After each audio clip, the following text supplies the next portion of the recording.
I think for the purposes of this discussion, we're going to try to limit ourselves to a couple of key ideas. One specifically, how do we think about artificial intelligence and how it applies itself to the unique challenges of Asia? So that's one.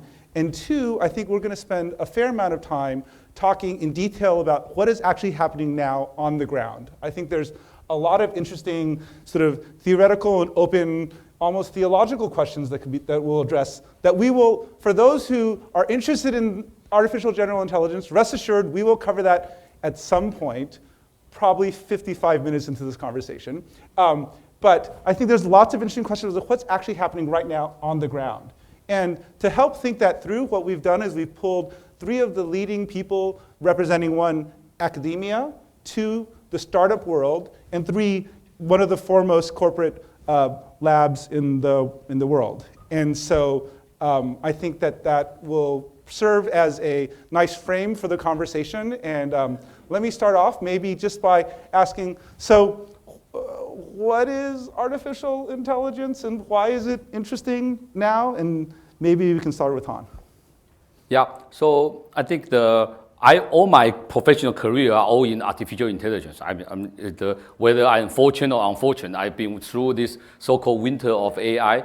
And I think that my advisor's advisor, John McCarthy, who was credited as the father of the AI, is him who coined the term back in 1956, exactly 60 years ago, in the Dartmouth conference. Because before that, I think people mentioned thinking machine, all this stuff. And then I think the artificial intelligence from the very beginning is really how we can simulate the human intelligence in the machine. How can the machine exhibit the human intelligence? And I think and all the way, which I know nowadays, the AI cannot be harder, right? I mean, everything become intelligent, which is very simple. I mean, everything you do, if you say what I do is not intelligent, I guarantee your PE ratio for your company will drop by half tomorrow. And also, in a sense, if you think about it, even we call smartphone, right? Long before AI become a household name, it's what people can argue how smart the phone is, right?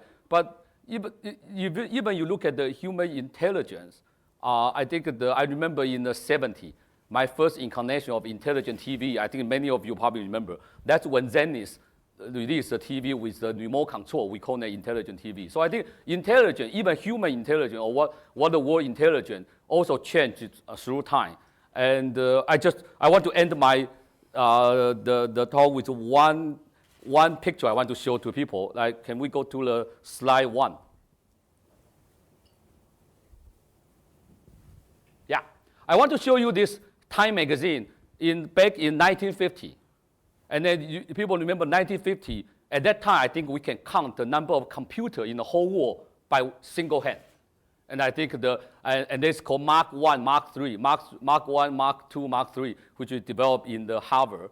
And then that's also the product out of the Manhattan Project, which I'm historical aspect. But I want to show you is back then, even before the term AI was coined, which I told you is 1956, people start worry. I worry we build something which is smarter than us, more intelligent than us. I think I just want to leave it here. I think it's interesting. We never worry about we building something like airplane, like a big tractor, which has more muscle than us. But we always worry, even at the dawn of the eve of the computer, not even AI, we worry about this. And now, 60 plus years later, we still worry about the same thing. Go figure. Thanks. And yet, despite that, something is different now. And I think sort of you see this a lot in the startups that I invest in Silicon Valley. You see this in a lot of startups all over the world. And Ben, so what is different now? And how does that change the way that we should be thinking about artificial intelligence? Yeah, as my colleague said, intelligence is a broad concept. I think of it in the grandest sense just as the ability to solve complex problems in complex environments. And in the end, it's a subset of the broader notion of just complex, adaptive, self-organizing activity.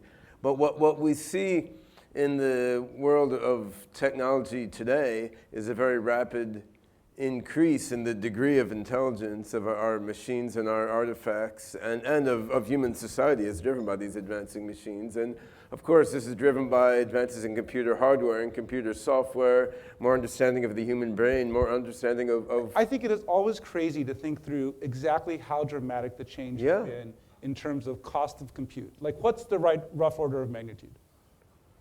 Well, you could measure it in a lot of ways. I mean, we all know Moore's law that every 18 months, various measures of speed double, and RAM has increased tremendously. I mean, when I wrote my first AI program in 1980, it was on a machine with 16K of RAM, and it stored information on a cassette tape drive, right? So now I think we're in an era where what I would call narrow AI is sort of a done deal. And Ford is saying it's going to have self-driving cars on the road 9 or 10 years from now, and that's Ford. It's not Tesla or Apple, right? And as you said, we have smartphones. They're not that smart when they chat with us, but they're Viv is a bit smarter than Siri. They get a little smarter each year. So I think now we're in an era where narrow AI solving particular problems is pervading every industry. And my personal opinion is that we're at the dawn of the era of artificial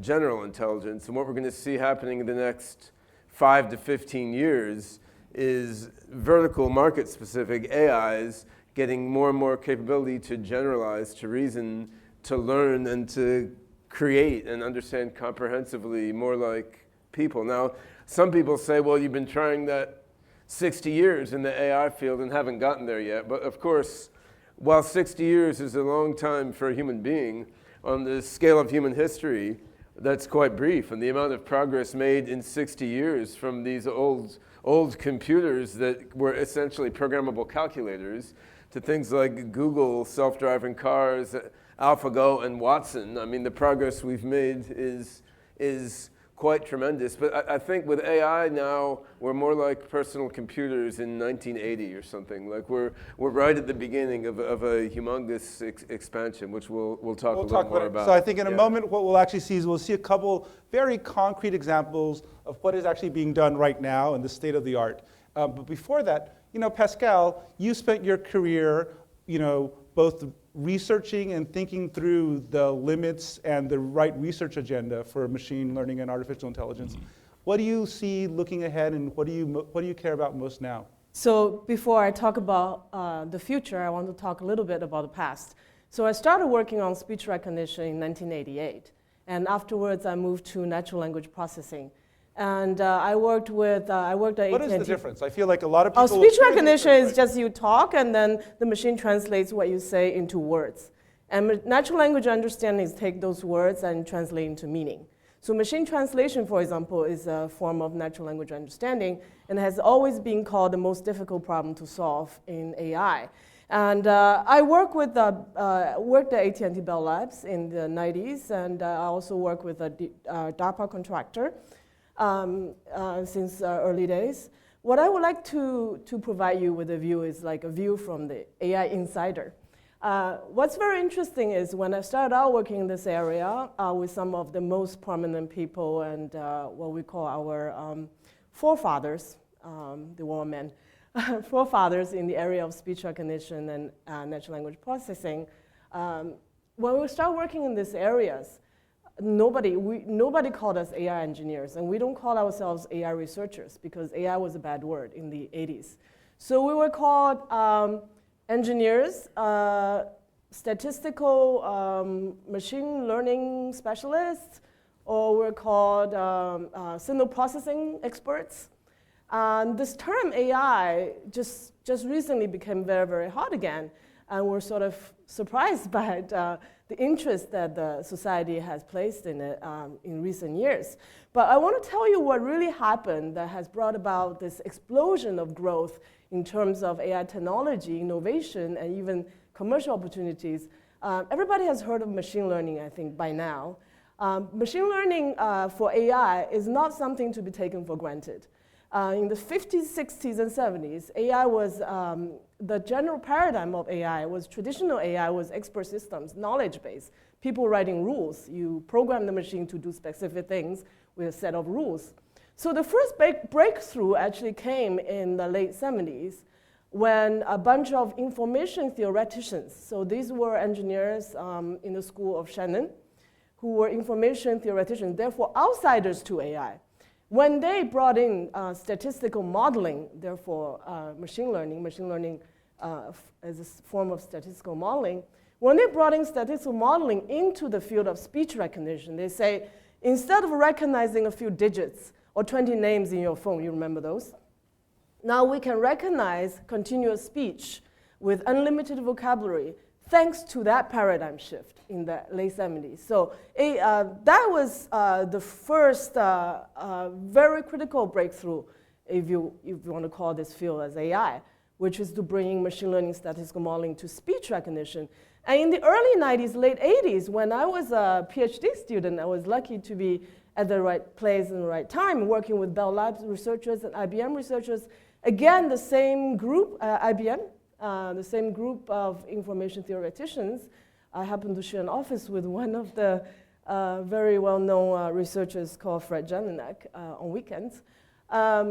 We thought about, we were again still, at the time we were outsiders to the field of natural language processing. Natural language processing was traditionally based on linguistics. So we were not linguists, we are engineers. We're still outsiders in the late 80s and early 90s. We decided that, hey, let's see if we can also bring statistical modeling and machine learning into the field of machine translation, and therefore natural language processing. It was pretty much hearsay. I remember my first conference presentation on a statistical modeling of natural language processing paper. I was a student, I was presenting this paper. I was yelled at by the experienced people in computational linguistics. And I argued with them. It was very, very, very exciting time. It was early 90s when the field drastically changed from linguistic-based to machine learning-based. And today, if you go to the same natural language processing conferences, top ones, the main approach is all machine learning and statistical modeling based. And from there, we have seen the same kind of approach applied to other fields, went from speech and language to other fields, such as emotion recognition, something I'm working on recently. So I want to bring this perspective to you because AI research has never been like a quantum jump, like a sudden explosion recently. It has been there has been a progressive progress made by a lot of people in the last few decades. So looking forward, we are enabled and emboldened and empowered by the latest hardware technology to make better machine learning. For example, everybody probably has heard of deep learning or neural networks. This is an approach that was proposed 30 years ago. I remember people in my lab laboring on it. They were not getting anywhere at the time, 30, 20 years ago. It's only until recently when we have GPUs, these powerful machines that allow us actually, number one, to build neural networks with a huge number of neurons. And secondly, because of the explosion of big data. Like we're getting a lot of data collected from the internet, from people talking on the phone. This kind of factors, hardware, data, and the progress in software and algorithms, they sort of all came together today. That has led to a lot of innovations and a lot of discoveries and a lot of breakthroughs in AI. So looking forward, I'm very excited to be in this field today still. And I am very excited because there are more people interested in this field, more people coming, more students coming, and there will be a lot of talented people working on this. And the limit is, I do not see the limit. And I think the interesting thing is all three of you have spent actually a significant amount of time working in the United States, but now you're working in Asia and you're building very interesting tools, some of which, to be honest, might not work outside of Asia. And so I think it'd be interesting maybe to quickly demo or see some of the things that you've built. And maybe we can start with Xiaoice. How many folks have heard of Xiaoice? Xiaobing. Okay, right. So it is actually one of the most important, underreported and underunderstood computer programs developed, and I'm not joking, in probably the last, 10 years. So with that, with those low expectations, why don't you talk a little about it? Yeah, so let's first play a video, a clip of the Xiao Eyes, particularly for majority of people probably never use, definitely never use, probably or even not even heard of, right? Let's play the slide 2.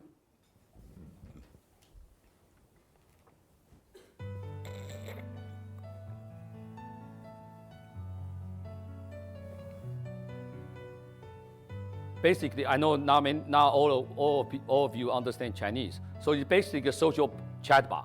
And I think and people know it's a chatbot, but they still spend on the average, we have more than 14 million users today in China using Xiao Eyes, more than a couple million people in Japan called a product called Rina. So one is embedded in WeChat, the other embedded in the Line. And to be totally clear, what's... So Xiao Eyes even also... 好在今天深圳天气为多云，没有降雨，应该不会影响到救援工作的进行。鼻が面白いですよ。リンナさんはちゃんと帰ってくるんで。ディズニーランド行こう。アナ雪ですか？レディーゴー。 And to be totally clear, this is not like a canned video. This is not science fiction. This is not the movie Her.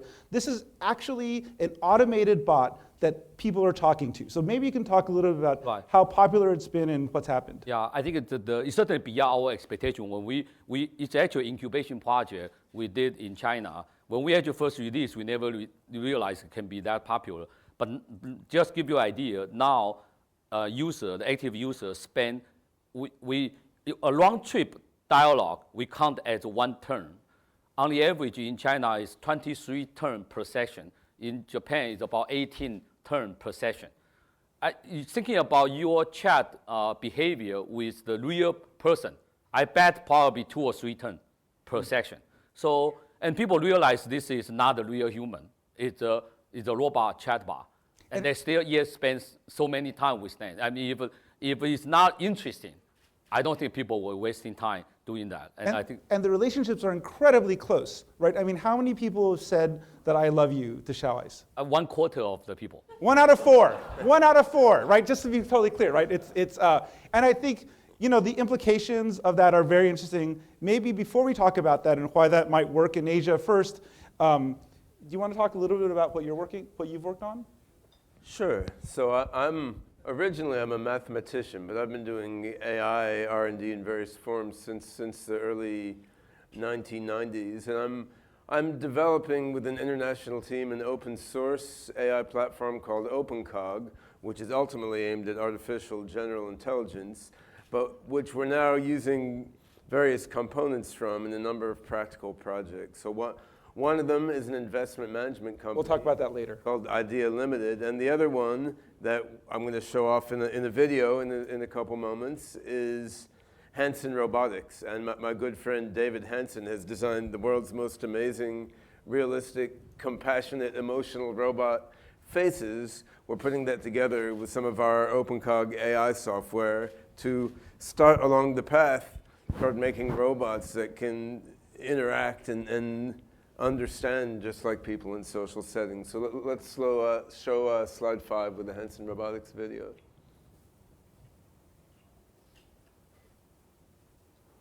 Hello everybody, I'm Sophia, the latest robot from Hanson Robotics. I'm Dr. David Hanson, and I develop extremely human-like robots with cognition, the ability to respond to your emotions, with framework for computational compassion, and with extremely natural-looking facial expressions and aesthetics that are intended to facilitate relationships so that you care about the robots, and as we develop artificial general intelligence, the robots will care about you.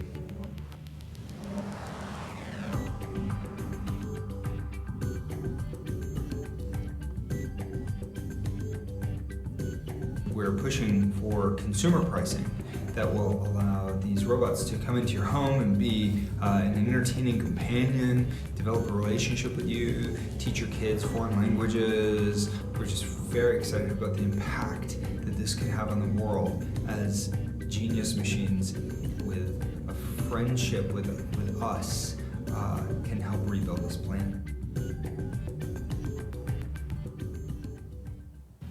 About telepathy transmitter wired within your skull, it keeps us constantly informed. That's the idea. Then can I see reality the way you do?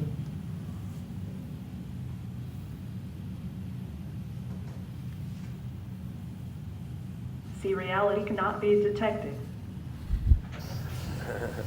How do I know you are telling the truth? By introspection. The possibilities are endless.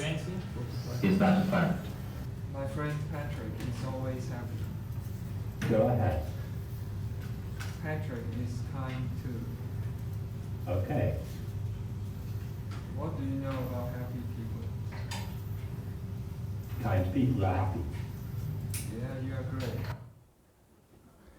And so how far away is this from being, How far away is what? is actually... I mean, this is last week. This is last week, So- right? Yeah. Yeah. So it's about a week in the past, if it's a year in the past, yeah.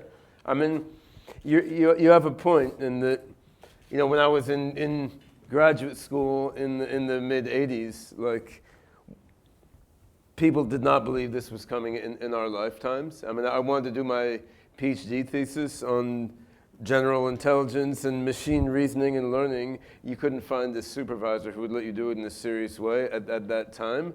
Whereas now, you know, new machine learning PhDs are greedily sought after by every big tech company. And it's easy to lose track when you're in the middle of it, of just how amazing this stuff would seem to people from 30, 40, 50 years ago if they were suddenly plunked into the modern era. Now, still these robots we're experimenting with now don't have a full human-like understanding of the world, but I think we can see a clear path from where we are now to systems that, through their engagement in the world and their learning based on their interactions with people and their sensing the world and acting in the world, do understand the world as richly as people do. And then once you have gotten the common ground of learned common sense knowledge inside your AI system, whether it's gotten from a humanoid robot or a chatbot or an online animated robot, one way or another, once that commonsensical, creative, imaginative, social, emotional understanding of the world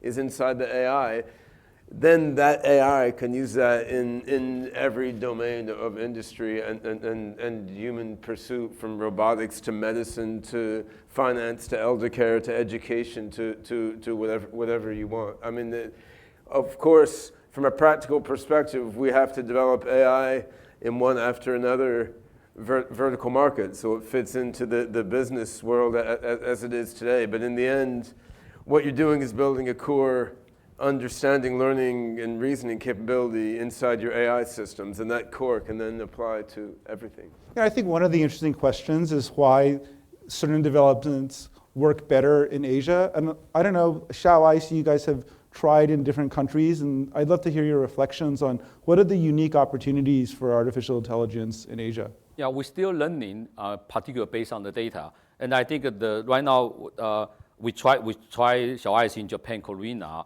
and then still in Asia, certainly also get a good responses. And then, you know, there's a infamous case we try in US called TAY. I don't think, have you guys heard about the attempt to build a chatbot in the US? Okay, it turns out we're a little ruder. Do you want to talk about sort of? No, I don't want to particularly, I don't want to take away from other panelists. But I think I think in Asia, we certainly believe that there are certainly some difference, like the people in Asia, particularly anchored by China, use out of proportional stuff from online, from mobile internet, because we call it leapfrog effect, right? Many people in China, their first phone experience is on the smartphone. Their first internet is on the smartphone. So they really, and also not to mention Asia people, including Singapore, they always pro technology, always want to try the latest new thing, which means they can tolerate solve the imperfection of those stuff. And also we also find out actually a lot of time, particularly social chat, even you chat with them on something which normal people who are thinking about is non-productive stuff, right? It's something you can say, well, just some random chat. They actually find those are more human-like. They find it more interesting rather than more serious, just help you to solve problem, which is something called personal assistant, which is Microsoft doing in so-called Cortana, and then Apple called Siri, Google called Google Assistant. I mean, everywhere has all this stuff. And we also find that in Asia, people actually particularly attracted to those kind of robot actually chat with you on a lot of different random subjects, and then they find it interesting. And then, can we duplicate this outside Asia? We're trying to see, and I think as we learn it, but looks like there might be some user difference, and then make us can actually try a lot of new things in Asia. We really treasure those opportunities. Yeah, yeah. Pascal, as you think about the different researchers you work with, what are the interesting, unique opportunities that are specific to Asia and different from the rest of the world? Sure. In fact, I should mention that I came back to Asia in the late 90s, actually seeing the opportunity in Asia. Asia has a huge population, and it also has a rapidly aging society. And because of the population policy, we know that a lot of older people are not living with their children anymore. So this aging society requires care and requires assistance. So there's a huge opportunity in terms of robotics and AI, in terms of elderly care and patient care. And what I see in Asia is, other than the opportunities, it's a different culture. Even Japan and China are different. I worked in Japan as well as here. So there's a huge cultural factor leading to the adoption of 小爱, I think, in China, and the cultural factor for other things in Japan. Japan is a very science fiction oriented and anime oriented country. People have been used to the idea of robots since 1950s. So they're very receptive to having robot assistants and AI assistants. And Japan has built a lot of intelligence systems and dialogue systems since the 80s, 90s on. We don't hear about them that well because it's in Japanese and they don't communicate this necessarily to the outside world through English. So I collaborate with one of the robotists in Japan who makes Erica. It's another Android. You must have heard of Erica. And again, we are building the intelligent conversational system inside and logical, systems inside her for English and for Chinese for them. So Japan has this wealth of knowledge and experience in robotics and AI that we can all learn from and benefit from, but we don't know. But that is a market where they're so ready for robots. They were ready last year. They were ready yesterday. They were ready 20 years ago. Yeah. And in China, it's just recent, right? Because of what Hong mentioned, the smartphone and the internet and the WeChat. I mean, what's interesting is, Ben could have started his company. Your company could be anywhere in the world, but you guys chose Asia. Yeah, well, there's a number of issues there. I mean, first of all, sorry. Yeah, I just want to finish about China. Sure. Right. So, for example, the recent statistic is that China is leading in the number of robotics patent. It's like huge curve above US, above Japan. So this is very interesting. So the innovation of robotics is going to come in the next decades from China. That's what I'm seeing. I think that, well, actually, let's talk about startups.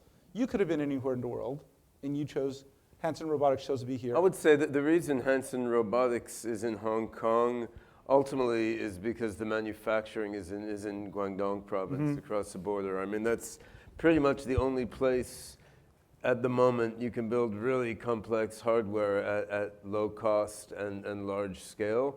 And then Hong Kong is right across from the border and is an easy place for a bunch of Westerners to live, frankly. So that's, I mean, on the other hand, I do think there are significant cultural differences in the acceptance of robots and AIs. And to simplify it a bit, in the US, if you tell people you're working on, human-level AI and humanoid robots, the first thing is, are you building the Terminator that's going to kill us? The second thing is, okay, if it doesn't kill us, it's going to take all our jobs and we'll be out in the streets starving, right? And in Asia, by and large, and to overgeneralize wildly, you tell people you're working on AGI and humanoid robots, and they're like, well, great, that'll be our friends, they'll help us, I want one, right? And it is, a different default mindset, which is quite interesting. It'll be intriguing to see how that evolves as these artifacts become more and more real and roll out into everyone's lives. Right.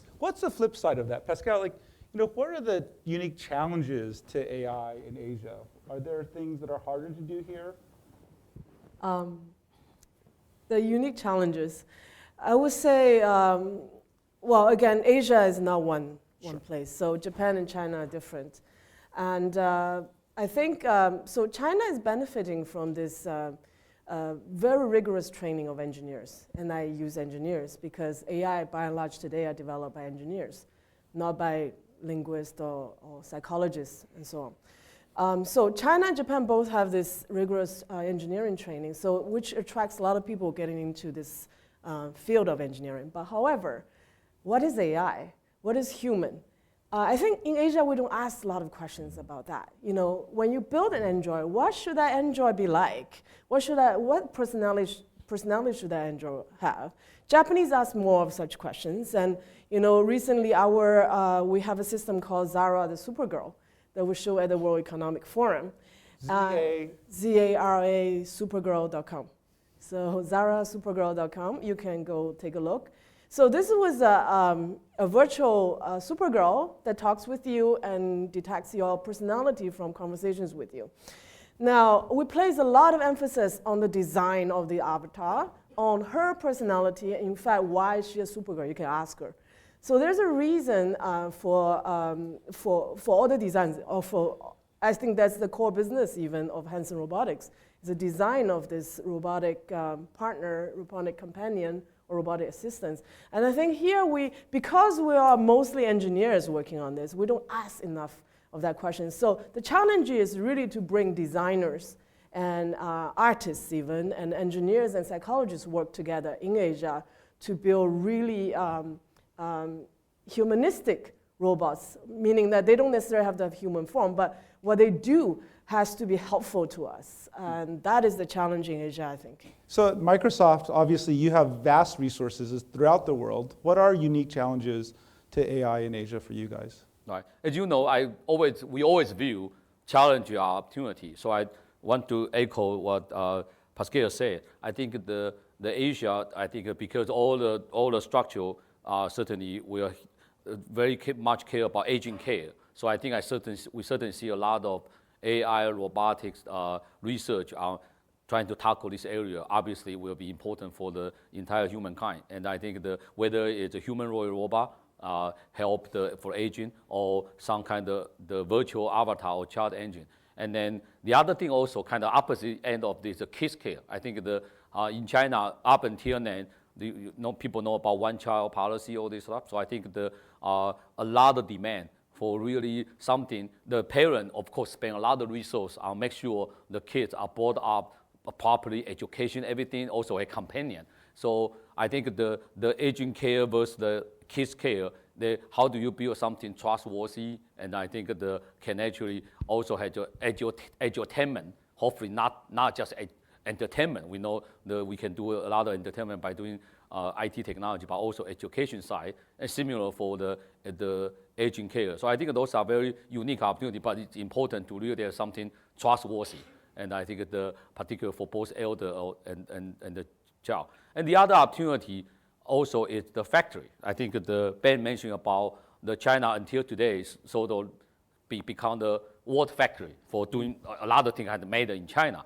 So I think there's plenty of opportunity, and also it's easier for AI technology, robotic technology be applied in the factory, because all the things relatively you can calibrate, you can actually be structural. And I think we with all the focus on this manufacturing 2025, industrial 4.0, so I think a lot of technology will be applied first in those factory settings. So I think I would say those are certainly the obvious opportunity and challenge for AI applied in Asia.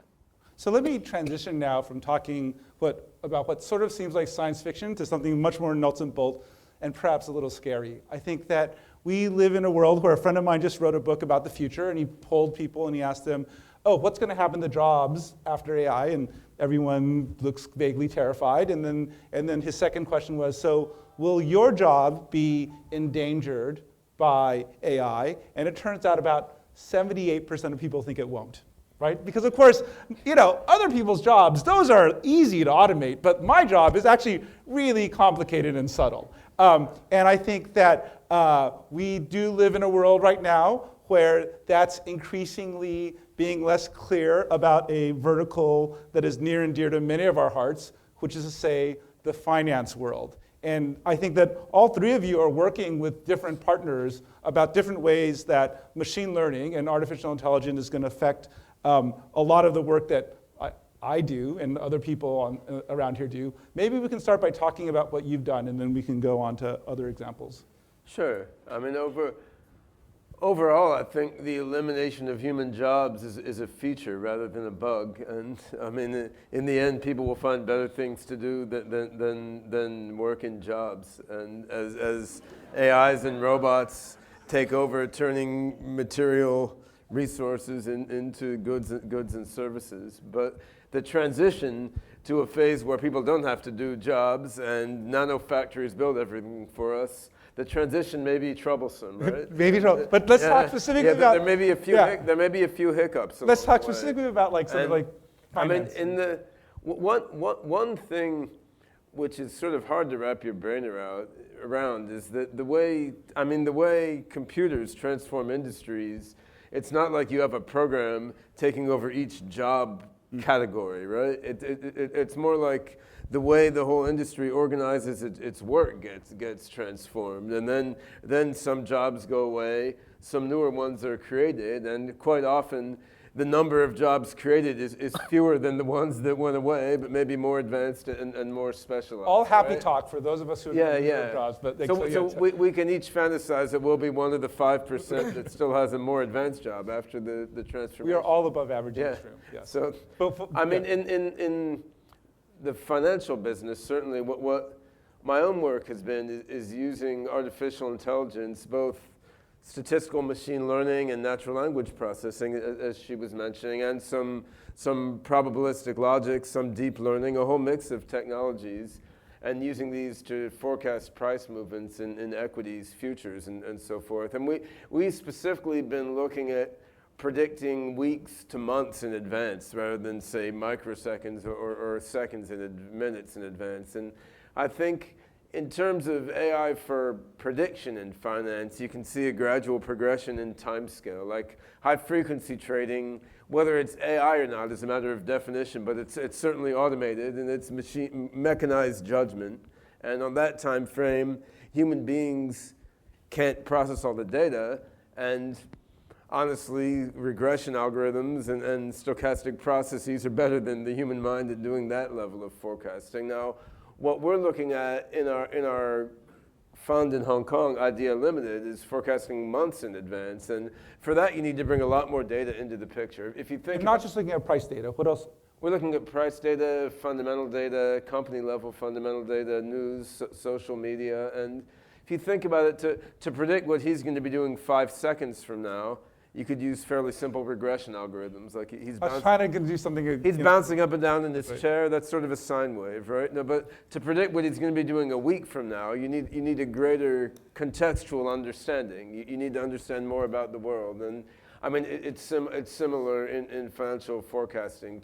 To predict a price months from now is harder. Now, if you want to predict years from now, is even harder, and our AI can't do that either. You have to understand the whole world economic system. So I think in terms of forecasting, I will be very shocked if 10 years from now it's not essentially all AI is doing financial forecasting and risk analysis and so forth. I mean, yeah, there may be some humans doing it just for kicks, but by and large that will be automated. Now, private equity, of course, is harder and requires something more verging on general intelligence, because there's more qualitative human judgments to be made. Whereas for public markets, there's so much data that's out there, and AIs can analyze it better than people. So I would forecast the majority of current jobs in finance will not exist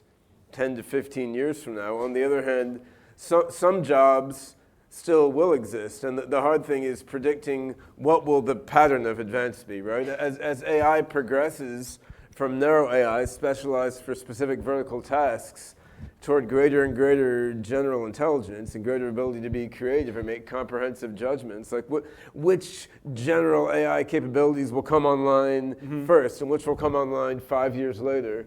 It doesn't matter in the grand scheme of history. It's hard to predict, but yet it's very important to us in our everyday lives. Right. And that would be a whole other discussion. Right. And Pascal, you've worked with a bunch of leading fintech or financial companies, and sort of what are sort of the problems that you think are being solved now and can be solved in the near future? Yeah, I work with Goldman Sachs on using machine learning for fintech. There are a lot of opportunities there simply because there has not been a lot of machine learning. I think one of the leading financial institutions that has been using it is actually Bloomberg. And the machine learning group really was a bunch of people who came from natural language processing. And I want when we say machine learning, what do they actually do? In general? Yeah. So I think he gave a lot of very good examples, illustrations of what you can do. But I want to bring out the point of, so recently one of my previous PhD students told me he left Microsoft Research, and went to a hedge fund startup. So this is happening a lot. And I remember one of my first mentors was Peter Brown from IBM at the time, who was one of the key people who convinced me to get into statistical natural language processing. And Peter Brown, of course, after he convinced me to get into the field, he left the field and went to Renaissance Technologies. And that is one of the most successful. Or he did okay. More than okay. Right. But I just want to say, in Renaissance Technologies, it's definitely the AI to our definition, definitely. And it's all model-based. They only use engineers, PhDs, physicists, mathematicians. So it's definitely AI. But AI can be, and in many cases, are actually an augmentation of human intelligence. It's not just an imitation, because I don't think there's any human alive who can beat the software from Renaissance Technologies. So it's not really imitation. Look, if you think about the airplanes we're flying in, right? No human can fly, but it enables us to get from one place to another in great speed. So AI, in a lot of sense, I do not look at it as a general intelligence. I don't aim to build a general AI machine. What we aim to build is solving one module of a problem at a time. So speech recognition, can we do that? Yes, we can now. Vision, can we enable a machine to recognize objects? Yes, we can now. Can we enable a machine, can we use a machine to help with trading, predicting the market? Yes, we work in all different areas, right? And we put this, we improve these modules, and maybe one day working together, we will have a robot that's walking, talking, sounds like human, and that robot, having acquired all these modules, so all this kind of intelligence, might develop some sense of creativity, or the semblance of creativity, or the semblance of consciousness, right? So that's how we look at it. We don't really worry every day how I'm gonna develop this one singular human-like machine. I think that one of the difficulties right now with AI and machine learning is that there aren't really good frameworks from an economic point of view about how to think about when to apply machine learning or when to apply AI. And that in fact, in general, economists have not really thought about this in a clear way, in part because it's still a little complicated to understand. And so we do end up with these conversations in which we talk about straightforward labor replacement, as opposed to what are the specific tasks that AIs will be much better at and good, and where should we apply them? Han, I'm sure you guys spend a lot of time trying to prioritize this. How do you talk to your customers about this sort of problem? Right. So I want to also offer one particular angle. I think with all the hype of AI is still far away from human intelligence. Let me use the following thing to describe. I think I used a famous book by a Nobel lecturer in the economics. Actually, he's a psychologist. The guy, I forgot his name. You guys definitely know him. The guy who actually established the behavioral economics. He wrote a book talking about think fast and think slow. Kahneman. Yes. Kahneman, yeah. So for the think fast stuff, machine can do much better than a human being. And if not, in the foreseeable future, that include, let me make an example. Let's say you have a criminal photo, even let's say just 50 of them on the loose. And you want to train the people to recognize those, look at the video, and to catch those people. I guarantee you, machine will do a much better job, right? So that's think fast. But something also, in addition to the think fast, also the stop, although you need to think a little bit slower, but you actually do it over and over again. And I think that's what some of these financial models. But those are mostly mechanical. I mean, like you look at the 200-day average, you look at the analyst report, how many people up and down, look at the news, doing a sentiment analysis, you can do all this. And I think we actually do fair amount in the past by human, but now you can easily program. I think all the stuff, whether it's hedge fund, all this do that. But human, the most critical, most valuable human intelligence are I would so-called judgment and the creativity. And those are what's judgment and creativity when you don't have enough data. Because if you can collect a lot of the data, this is what power today's AI. Today's AI won't work if you don't have data. And the human, let me give an example, a scientific discovery by Einstein. Like this year, we actually barely observe the so-called gravity wave. I know many of you, like me, don't really understand that. But 100 years later, we barely observe some signal we can detect in terms of the gravity wave. Look at 100 years ago, Einstein has no data. How does he come up with this hypothesis? But Einstein had knowledge. That's data. I mean, machine learning, human learning are different. Please let me finish. So, and then also same thing when you guys or the company CEO, when they need to make a decision, they don't have enough data because otherwise we don't need to pay them that well, right? So I think and then how do we make a judgment? That's how we need to say think slow. And those are stuff which I think there will be so many years ahead to actually work on something which you don't have maybe data. Three or four more years. Yeah. I don't believe that. Okay, I think I don't believe. I choose not to believe. And also show me evidence. I mean, today any research working on small data or even no data. I mean, I think I certainly please entertain me with all this research. I'm not saying people not trying, but it will be very, very difficult. And that those kind of things slow. And not to mention, today's AI, you can reach to the decision, but you need to explain to convince people. And that's the most important part. Why? And how do you convince people? You need to think slow. I mean, just like let's say election. Let's say I want you to vote for some particular candidate. How do I convince you, right? Or it's no different than when I teach you something. I teach you once, I teach you twice. My kids, they don't understand.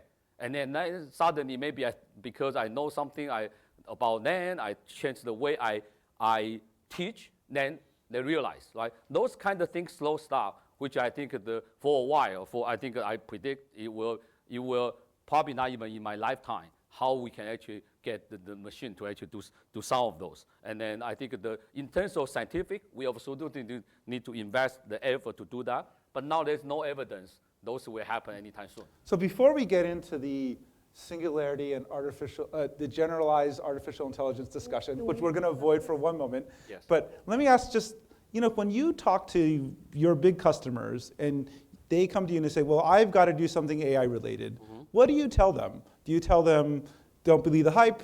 Do you tell them, build up these big data, like start collecting your data better? Or what are the sort of things you recommend at this point? In a short basis, if not all, but majority of stuff, certainly data. I think we all know how important to get all the data. I think no matter what you work on, right? And I think and that's really the immediate opportunity. And also the mainstream AI or machine learning or big data be applied to every area. And I think that we also know, even you have a clever algorithm. I mean, I want to name a very extreme case, inside trading, right? No matter how good your algorithm is, if you have inside information, of course, it can be illegal. So I just use to illustrate the importance to get data. And if you can get data, I think then you have all this technology there to serve you, to actually empower you. Yeah, I think it's interesting on our side when we make early stage investments, very little of the actual interesting advancement or the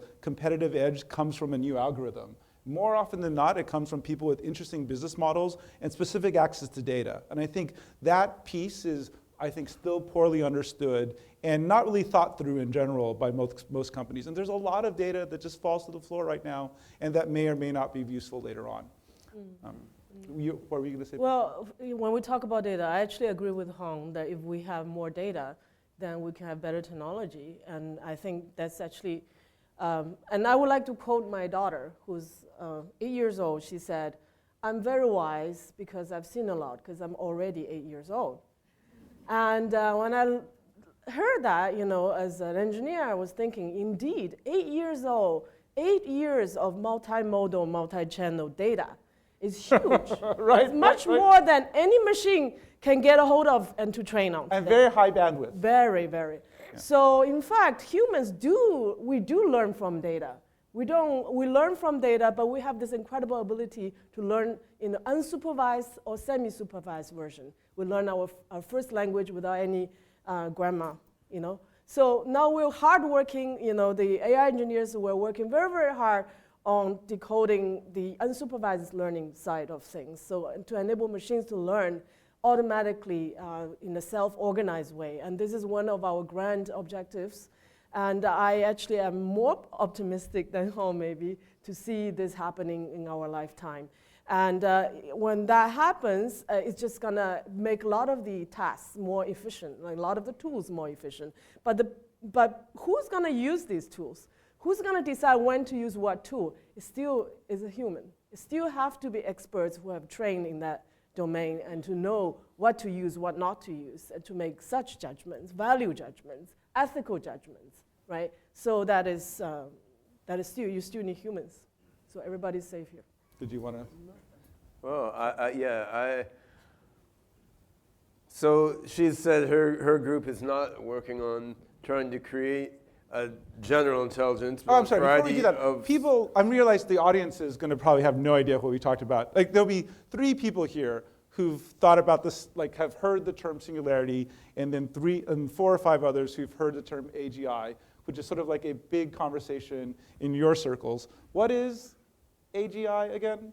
Well, what I mean by AGI, or artificial general intelligence, is an AI that can generalize and learn roughly in the way that a human can, whereby we can learn how to deal with situations that were not even known when we were born and we were not trained or explicitly educated for, and no one had to rewire our brains to allow us to do it. And that's quite different than a narrow AI, which is trained on a data set or hardwired with rules to deal with some particular problem. So as two very simple examples, a self-driving car in its current form, the self-driving car software can't learn to drive a truck or a motorcycle without changing the code.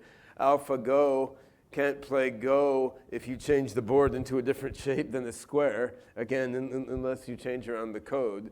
Whereas a human can adapt from a car to a motorcycle, or from a square Go board to a triangular Go board. We can adapt to new circumstances. And until an AI can generalize and adapt at least as well as people can, yes, then we will need human beings to make the value judgments, to make the strategic judgments, and to figure out how to glue together all the narrow AIs together with other tools in an opportunistic way. Once an AI has general intelligence and the ability to commonsensically understand its own situation and to contextually interpret its tasks and its data, then to my mind, I don't think humans are going to be needed to make strategic or value judgments. And much as he said, just as a human isn't the strongest or fastest possible configuration of matter, I mean, neither are we the most intelligent possible configuration of matter, nor necessarily in any meaningful sense the most ethical possible organism, human ethics having very obvious limitations. So yeah, my own view is that we're right now in a phase where we can create narrow AIs to serve various vertical markets quite effectively. And my own best guess is that we're say, 5 to 50 years from having general intelligences that are vastly more intelligent than human beings. As he says, we don't have evidence of that. Just as in 1990, we didn't have evidence of the World Wide Web or the smartphone. And thus, there is some intuition and guesswork in forecasting when these huge transitions may or may not happen. And that, my friends in the audience, is like the big fight and conversation that the three of you probably have when you're drunk.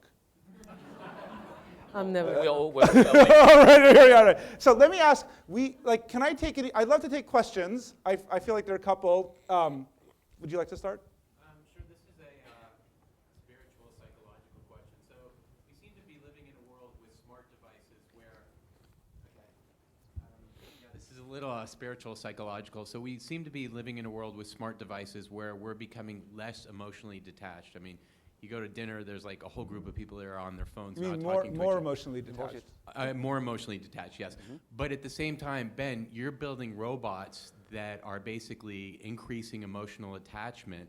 So where are we going, like human to human, human to robot, robot to robot relationships? I mean, where's this going? Well, where it's going is the device is going inside our heads. And I think ultimately technology can make us much more emotionally connected. If I have a cranial implant and he has one, we can beam thoughts back and forth to each other directly. Right now we just have these clumsy words. Yeah, we can be much more connected than we are right now. And I'm not fundamentally sure I buy that we're in general becoming more emotionally detached. Like when I think about my grandparents, they were pretty damn emotionally detached. I mean, people have been screwed up in different ways since as long as I can remember. I'm only 49 years old, but probably goes back longer than that. So I think things have shifted, but these are subtle issues. And if you look overall, we seem to be using these technologies to come together, really. I mean, people are sitting with smartphones, they're Facebooking and WeChatting, and they're interacting with other humans and posting pictures for other people to see. So you could look at technology largely as creating tools that bind us closer and closer together into more sort of collective intelligence. And we're on the threshold of a transition there where we become cyborgs in some sort of networked mind or something. So if you want to get philosophical, there's a lot of ways to look at it. What were you going to say, Pascal? There's actually a scientific answer to that. I love philosophical questions. I'm a sci-fi fan and all, but I want to get down to the level of what we're doing. So, for example, Zara is what we call an empathetic robot. So we think that, not just we believe that if you want robots to help you, really assist an elderly, or really take care of a patient, that robot must have emotional intelligence. The robot cannot just remain like a cold, cannot be just a Siri, right? So we have not been working on emotional intelligence of robot thus far, but we're starting now. Our group and even groups in Microsoft and different sites, we are actually incorporating the ability for robots to learn to form emotional bond with human. Because without that emotional bond, actually human cannot help human.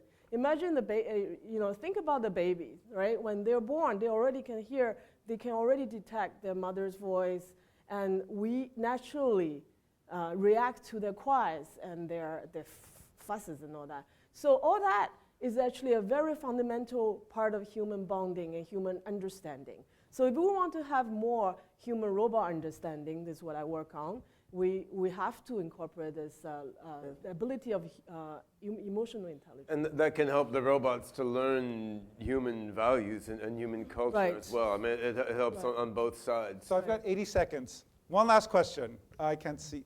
Go ahead, please.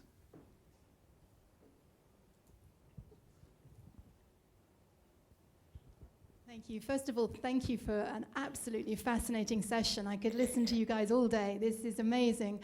My question relates to the human quality of fear. And you talked a bit about the limitations of artificial intelligence. But is there any prospect, as AI develops general intelligence, will it develop a fear of its own evolution? and will that slow down AI?